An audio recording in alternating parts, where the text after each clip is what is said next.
Ça fait quand même 68 ans, depuis 1957, que l'on est censé construire l'Europe. Or, d'année en année, de décennie en décennie, on s'aperçoit que la France dégringole, que sa capacité d'imagination, sa capacité de déposer des brevets, la puissance de son industrie s'étiole, comme c'est également le cas d'ailleurs dans les autres pays de l'Union européenne, a commencé, c'est incroyable, mais c'est la réalité, a commencé par l'Allemagne.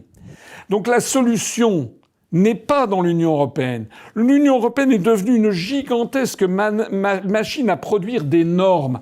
Je vois que ici ou là, des ultralibéraux, à l'extrême droite, certains disent il faut lutter contre les normes, il faut diminuer les normes, etc.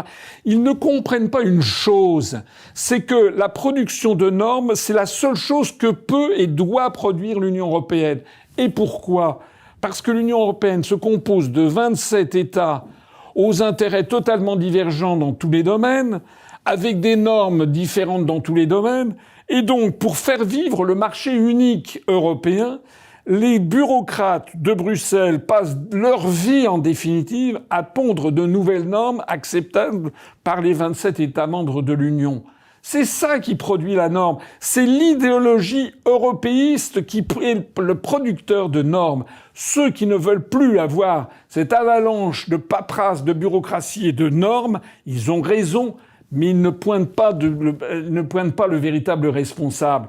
Ils en rendent responsables les énarques ou telle catégorie de la population française, alors que le responsable numéro 1 vient du fait que nous appartenons à une dystopie, une utopie, un monde idéologique qui veut, contre vents et marées, contre rime et raison, nous forcer à avoir les mêmes normes que l'Estonie, Chypre, l'Irlande ou bien la Slovaquie ou le Portugal.